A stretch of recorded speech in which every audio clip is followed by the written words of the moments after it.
Welcome everyone to Press TV's news review program where we get in depth in one of the day's top stories. And now in review, global stock markets tumble after several central banks raise interest rates to bring soaring inflation under control as recession fears grow.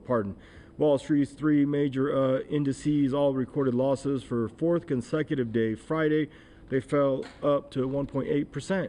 It came after the Federal Reserve announced yet another hike in interest rates. European central banks, including in the UK, have followed suit. Markets in the Eurozone were also over 2% in the red on Friday. That was amid drops in Asian markets for a third consecutive day.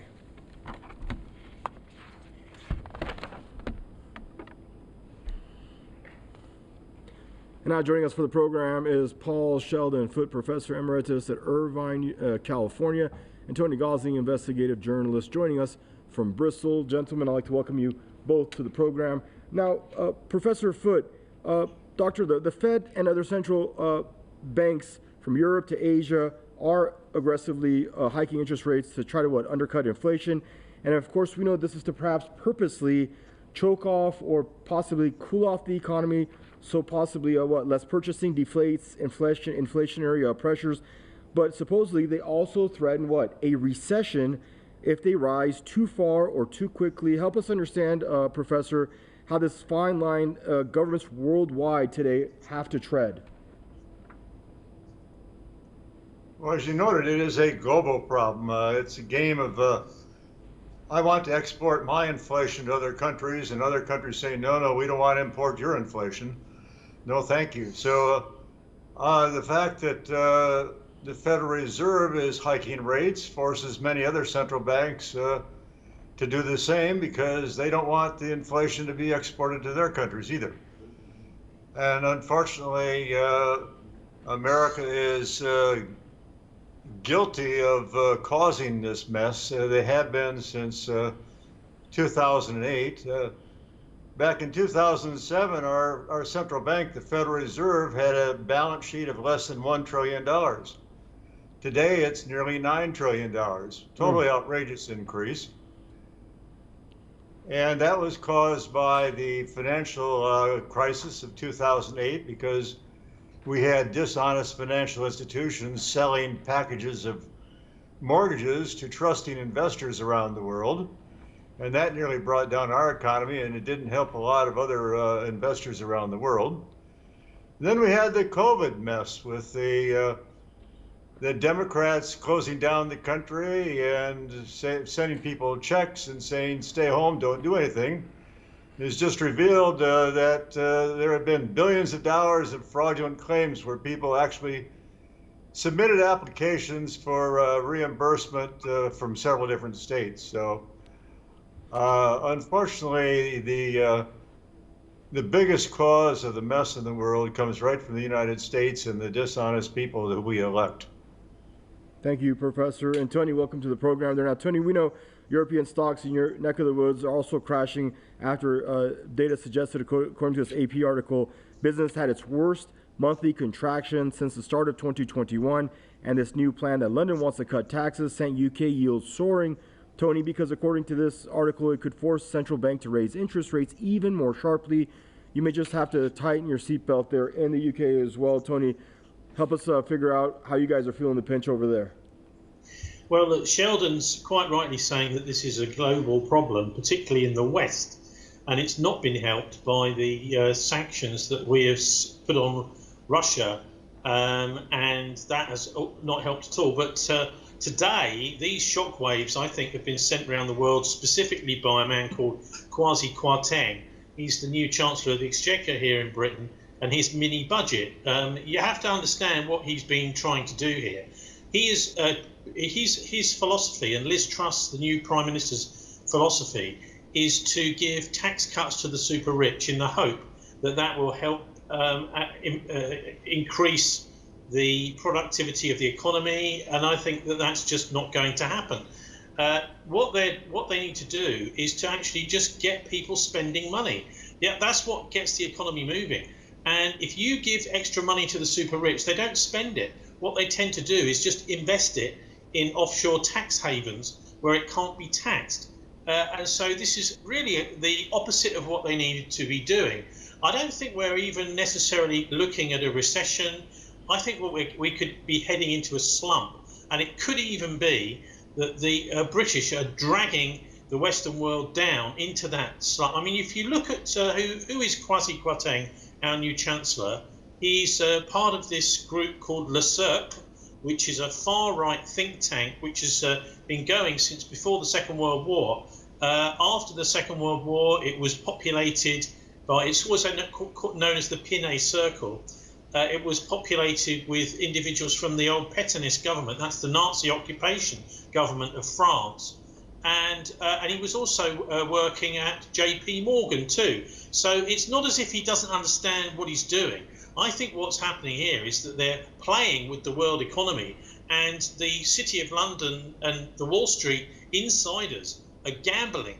And what they will be gambling is that as the economy starts to slump or even crash, that they can buy up many of these businesses, small family businesses, medium-sized businesses at next to nothing, and make an absolute fortune at this. So I think maybe that's what's going on in Britain with this most far right. I don't think Liz Truss is going to last very long if she carries on like this, because these policies just simply don't make any sense. We've seen pictures of Kwarteng and Truss touring places like robotized factories. They seem to think that robotics is the future. Well, it's great for the shareholders, but it's leaving thousands and thousands of people on the dole with no income and individuals. So they care far more for the shareholders, this new right-wing, far-right crew, I would call them, than they do for ordinary citizens in this country. And Dr. Foote, it's funny that Tony should mention that usually in a thriving economy, you want to see people spending more and businesses spending more. Why is it now with all these rate hikes and with by design? Why are they designed to do exactly the opposite right now and choke the economy? Are they afraid, are governments worldwide afraid that there is for sure a looming recession on the horizon where they want to slow down the economy? Yes, at least in the United States, they are very afraid of that. And we have reasons such as rents have been going up. They keep talking about gasoline prices going down recently, but big deal. What about rents? What about jobs? We have plenty of jobs at the moment. That may not last. But unfortunately, the salary increases that keep being quoted are not compared with the inflation. So the real wages aren't necessarily going up. And if the real wages aren't going up, that means that the workers are going to be concerned about losing their jobs. And if they're keeping their jobs, they're going to be concerned about saving their money for fear that there won't be enough money in the near future if there's a recession. And Tony, back to your point, and Dr. Foote's point, you mentioned how big businesses and conglomerates come in at a time like this and sweep up whatever the little guy owns. And it's funny because that's exactly what happened in 2008. A lot of people got foreclosed, and the bank ended up with those properties at this end. But they didn't go belly up, did they? They got huge bailouts from the government where they doubled up. They got billions of dollars in bailouts, and they ended up with people's properties. Yeah, I mean, so the side effects of the deliberate sanctions, so-called sanctions on Russia, which are kind of masochistic, really, completely unnecessary, but they are hurting the population of Britain and Europe and the United States far more than they're hurting Russia. So this is a complete policy, mistake. And combined with all of the money spent on COVID, and now the money being given to the energy companies, and the fact that we're not taxing people with lots and lots of money who wouldn't even notice if, say £1 million was taken from them in tax. They've got so many millions or billions that they wouldn't even notice missing $1 million, but they're not going to be taxed anyway. So what they're doing is they are creating a massive acceleration here in the UK in public debt. So this is, the government debt. And that is, what is it? It's a debt trap. So once you're in the debt trap, the people who you owe the debt to start dictating the terms. And we are actually moving towards a situation, I think, increasingly, where these the banks that they owe this debt to and the financial institutions are going to start dictating policy. And it looks to me as if this, I mean, for example, we've just had the bankers' bonuses caps taken off. So bankers can pay themselves billions in bonuses now if they wish to. This is the result of, this is what we're seeing. As the government is forcing, is going further and further into debt, the country's going into debt, so that those they owe the debts to are starting to dictate policy. They're saying, right, we're going to have this, we're going to have that. Of course, they also spend a lot of money financing the political parties too. But what we've got really, I think, is, that if London tanks, this is going to spread around the world. London is such an important financial centre.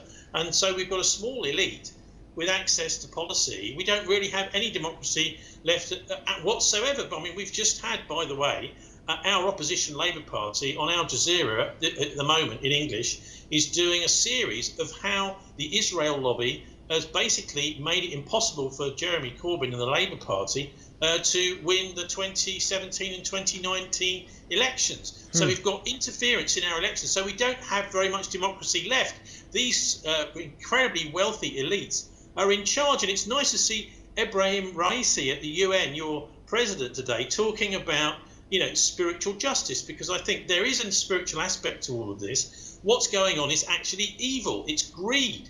And some point in the future, there will be a spiritual reset where people will get this economic justice back. But quite how that happens, I'm afraid, is anyone's guess.